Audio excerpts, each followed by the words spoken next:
nigo tugochaka korwase kembekeri kia Pan African abwase abaraiba Kenya abo barase bunge ya Pan African nigo bono bagenderete gusuguma omoroberio bwo gutwara ebesa yo bwamo wose common currency unenchere buna chinse chia Africa bago kwana segi karekyo ya kolegeta se University ya Nairobi nigo batebire buna engenchonereo na ende bagenderere kuligererie nganejo elyo kwenekia Africa ngotwarere bese yemo yobwamo gose common currency.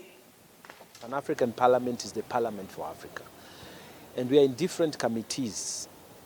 My committee is the Financial Affairs Committee, and we are pushing that Africa must start seriously thinking about having a uniform platform for trade, having a unified currency. This will cut out the cost of trade between African countries. It is sad that Kenya shilling may not be recognized in Senegal, but the United States dollar, which is owned by a Muzungu somewhere thousands of miles away, is more recognized than the Kenya shilling. Because every time you do a SWIFT transaction, there's a guy in New York collecting money, doing nothing except that you're using his dollar.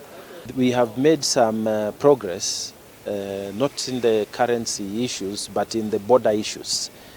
For example, now we have an East African passport. I also have an East African passport that I can use for our country. So in our region, the East African community, we are ahead on customs and trade issues.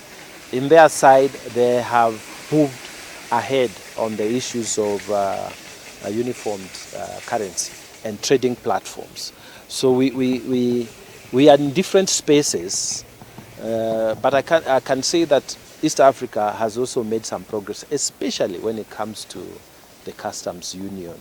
We have made quite some steps ahead. Through the Mobile Consular Service Program, we have partnered with the State Department for Immigration and Citizen Services, diaspora banking sections of commercial banks and diaspora associations to reach Kenyans in over 175 cities worldwide, facilitating access to critical services including passport renewals, birth certificates and legal aid. We've prioritized safety and well-being of Kenyans abroad, successfully repatriated distressed Kenyans, including the latest ones from Lebanon, in partnership with both the international community and organizations. Together with banks, including the Central Bank of Kenya, fintechs, diaspora circles, and Circle Society regulatory bodies, we've made strides in advancing diaspora engagement and investment through creating linkages and platforms that ease communication, doing business, and savings. As a matter of fact, we are in the process of working on a framework for the floating within our stock exchange of a diaspora bond to invest, or rather to crowd in diaspora financing that would support infrastructure development in our own country, and therefore to undermine dependency, on foreign capital, because our own people should be the ones investing in our own infrastructure.